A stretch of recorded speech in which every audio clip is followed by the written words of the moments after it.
How do you feel about your life right now? It's terrible. It is shit. I live in a homeless shelter.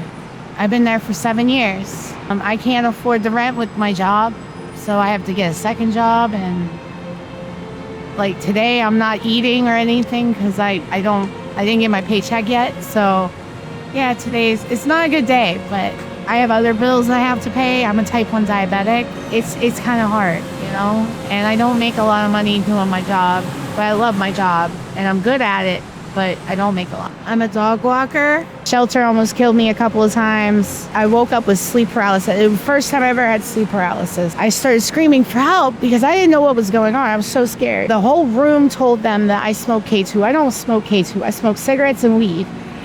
And that's it. Staff decided I was ODing on K2, still under sleep paralysis, and they were trying to force me to walk downstairs. But once I got in the ambulance and I started talking to the EMTs, they realized they fucked up. And then when I finally got to the hospital, I got to the doctor knew exactly what I was talking about. She got me food and everything that I needed. She believed me, and then once I got released a couple hours later and I showed up back at the shelter, because, they sent me as an OD, so I'm not supposed to be back only a couple hours later. The look on their face was priceless. I grew up on a horse farm. I did rodeo and 4-H and stuff like that. It was all right. I didn't have any friends. I didn't have anybody. The only thing I had was my horse, and that was it. I spent a lot of it alone. I was the only child. I didn't have any friends at all. I've been a loner my whole life. So I don't know what else you want to know about my childhood. There's a lot of shit, but it's like kind of, I was bullied and, sexually assaulted and raped and stuff like that. Pretty much any woman almost anymore, So talking to other people was kind of hard for me. I didn't really know what to do. I was adopted at the age of 2 because my grandfather was an alcoholic. Father was verbally and physically abusive. I had the horses, we had the horses and everything, but and I did a lot of shit, but my life, I wasn't treated very well. I was bullied in school. I was bullied by my father. My mother was a bully, So, I wanted to be a history teacher. I went to college, and then when I went to college, I was working full time. My dad was being extra abusive, and I finally got diagnosed with type 1 diabetes. 6 months later, I was in the psych ward because it was just too much, And then it's not the first time. It was the first time, but it wasn't the last time. I had a car at one point, and I lost it. I've had jobs for about 2 years. Every 2 months, I was moving somewhere else because I was getting kicked out or whatever. And then I came here, and I went to a drop-in center, and then I met this guy. A month later, I married him. We went to Long Island. We were there for about a year and a half, and then he got rid of me and sent me back to the shelter. Leave men alone. Leave men alone. Leave them alone. Leave them alone.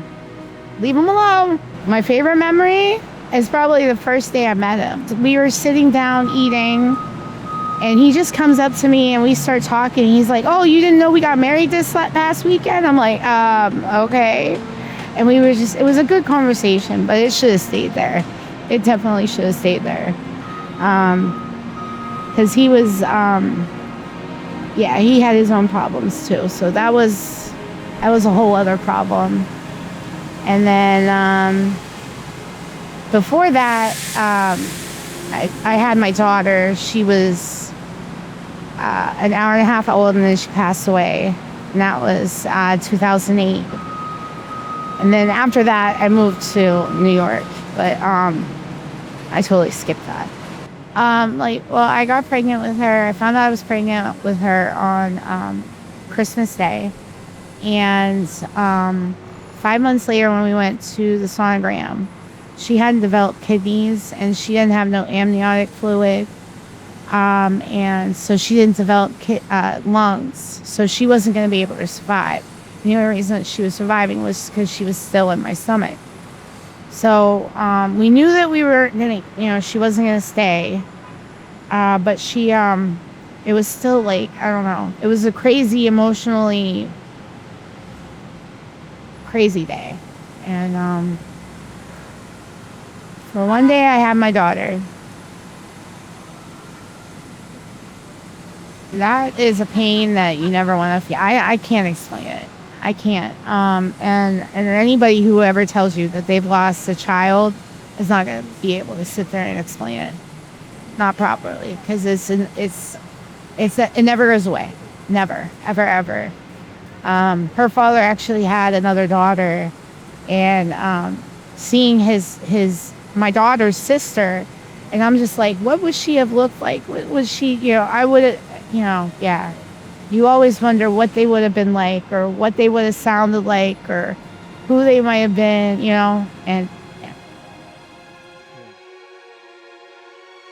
What's one thing you like about yourself? That I'm still here. I'm a hard worker. I want everyone to have health care. I want everyone to be taken care of. I want everybody to have food. I want the world to be a fucking better place. Yeah, I do my best. I try to be a good person. But, you do the best you can. Yeah. And who do you want to be? Who do I want to be? I want to be a Powerball winner.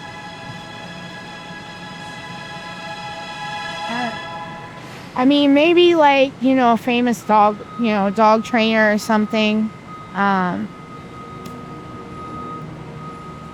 Honestly, just working with dogs. That's who I want to be, is someone that works with dogs.